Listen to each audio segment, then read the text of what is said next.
오늘도 말씀 주십사고 기도하겠습니다. 창세기 15장 8절부터 21절을 가지고 말씀드리겠습니다.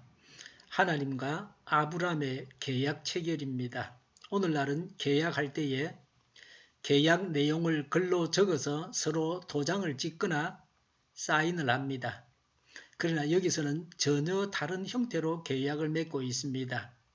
8절에 아브라함이 여쭈었다. 나의 주 하나님, 우리가 그 땅을 차지하게 될 것을 제가 어떻게 알 수 있습니까? 라고 했습니다. 아브라함이 하나님께서 약속하신 땅을 차지하게 될 것을 확신하지 못해서 한 질문입니다.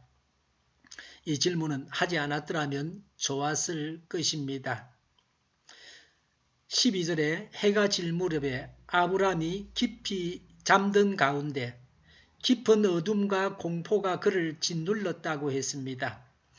불행한 일이 있을 듯한 분위기를 보여줍니다. 13절에 주님께서 아브라함에게 말씀하셨다. 너는 똑똑히 알고 있거라. 너의 자손이 다른 나라에서 나그네 살이를 하다가 마침내 종이 되어서 400년 동안 괴로움을 받을 것이다 라고 했습니다. 아브라함의 자손들이 이집트에서 400년간 종살이 한다는 것입니다. 아브라함의 의심으로 인해서 생긴 일입니다. 오직 믿기만 해야 합니다. 의심은 죄입니다. 불행의 씨앗입니다. 14절에 그러나 너의 자손을 종살이하게 한 그 나라를 내가 반드시 벌할 것이며 라고 했습니다. 10가지 재앙을 하나님께서 내리셔서 이집트 바로의 손아귀에서 이스라엘 백성들을 풀어내시겠다고 하는 것입니다. 우리가 구원받은 것은 하나님의 능력으로 된 것입니다.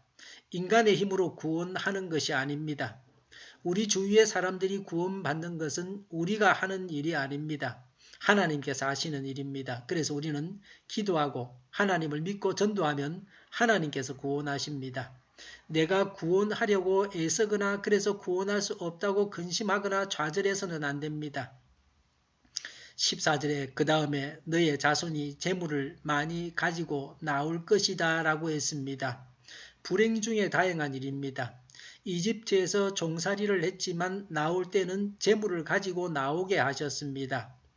빈털터리가 되지는 않게 하셨습니다. 나쁜 일에도 좋은 일은 있습니다. 이런 것이 이 세상의 묘미입니다. 15절에 그러나 너는 오래오래 살다가 고이 잠들어 묻힐 것이다 라고 했습니다. 아브라함은 그런 험한 꼴을 보지 않는다고 하는 것입니다. 잘못은 아브라함이 저지르고 고통은 자손들이 당하게 되었습니다. 16절에 너의 자손은 4대째가 되어서야 이 땅으로 돌아올 것이다. 아모리 사람들의 죄가 아직 벌을 받을 만큼 이르지는 않았기 때문이다 라고 했습니다. 언제 가나안 땅을 차지하느냐를 말씀하십니다. 후손 4대째에 그 땅을 차지하게 됩니다. 왜 4대까지 기다려야 하는지를 말씀하십니다. 아모리 사람들의 죄가 벌을 받을 만큼 이르지 않았기 때문입니다. 벌을 받을 만한 때가 있습니다. 죄의 양이 차면 하나님께서 벌하십니다. 벌을 받을 만큼 죄의 양이 찰 때까지 죄를 지어서는 안 됩니다. 그 전에 회개하고 새 사람이 되어야 합니다. 하나님은 아무나 벌하시는 분이 아니십니다. 죄 없는 사람을 불의하게 벌하시는 하나님이 아니십니다. 하나님의 때에 주십니다. 하나님의 시간표대로 됩니다. 사람이 조바심을 하고 안달해서는 안 됩니다. 하나님의 때까지 기다리는 인내가 믿음입니다.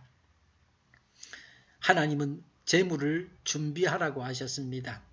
하나님 말씀대로 아브라함은 준비했습니다. 하나님과 계약을 맺는 것입니다. 9절에 주님께서 말씀하셨다.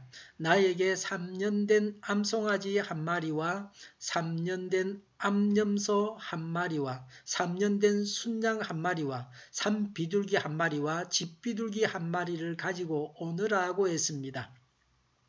계약의 내용은 일방적으로 하나님께서 주시는 것입니다. 아브라함이 해야 할 일은 없습니다. 계약 체결 의식에 필요한 재물은 아브라함이 준비하게 하셨습니다. 사람이 해야 하고 할 수 있는 것까지 해주시는 하나님은 아니십니다. 10절에 아브라함이 이 모든 희생 제물을 주님께 가지고 가서 몸통 가운데를 쪼개어 서로 마주 보게 차려 놓았다. 그러나 비둘기는 반으로 쪼개지 않았다라고 했습니다. 11절에 솔개들이 희생 제물의 위에 내려왔으나 아브라함이 쫓아버렸다고 했습니다. 하나님께서 명하신 일을 할 때에 방해하는 세력이 있습니다. 이런 방해를 제거해야 합니다. 17절에 해가 지고 어둠이 짙게 깔리니 연기 나는 화덕과 타오르는 횃불이 갑자기 나타나서 쪼개 놓은 희생 제물 사이로 지나갔다고 했습니다.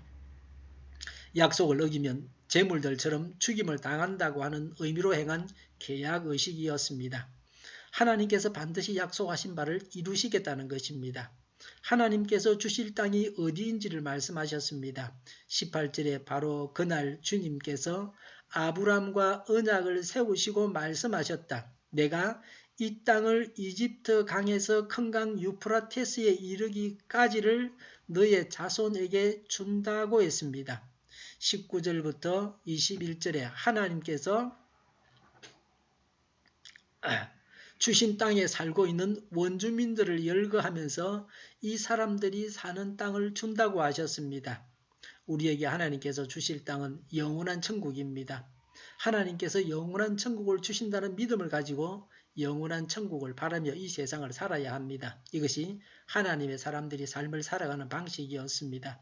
하나님의 약속을 믿어서 영원한 천국을 바라면서 살아야 되겠습니다. 기도하겠습니다. 하나님의 약속을 믿고 영원한 천국을 바라며 또 이 세상에서 천국을 이루며 살게 하여 주시옵소서. 우리 동일교회가 만군은 집하게 하여 주시옵소서. 예수 이름으로 명하노니 모든 병만은 물러가고 몸의 모든 부분들은 온전하게 될지어다. 신유의 기적을 베푸셔서 지금도 저희의 질병을 고쳐 주시옵소서. 저희와 교회와 이 나라의 민족을 불쌍히 여겨 주시옵소서. 평화 통일을 이루게 하여 주시옵소서. 전쟁 위험이 사라지게 하여 주시옵소서. 북한의 핵 문제를 해결하여 주시옵소서. 신앙의 자유를 누리며 살게 하여 주시옵소서. 국회가 하나님이 기뻐하시는 법만을 만들게 하시며 반성경적인 모든 법과 내규들이 즉시 사라지게 하여 주시옵소서. 불공정한 보도를 하는 언론들을 주님께서 질책하시고 심판하여 주시옵소서. 하나님을 대적하는 세력들이 바로 망하게 하여 주시옵소서. 대통령이 통치를 잘하게 하시며 지지율이 일어나지 않게 하시며 출산율이 올라가게 하시며 에너지 정책을 친환경적으로 세워서 집행하게 하여 주시옵소서. 늘 맑은 공기를 마실 수 있게 하여 주시옵소서. 오늘도 성령님을 따라서 차고 넘치는 산 복된 삶을 살게 하여 주시옵소서. 감사와 찬양을 주님께 돌려드리며 예수님의 이름으로 기도하옵나이다. 아멘.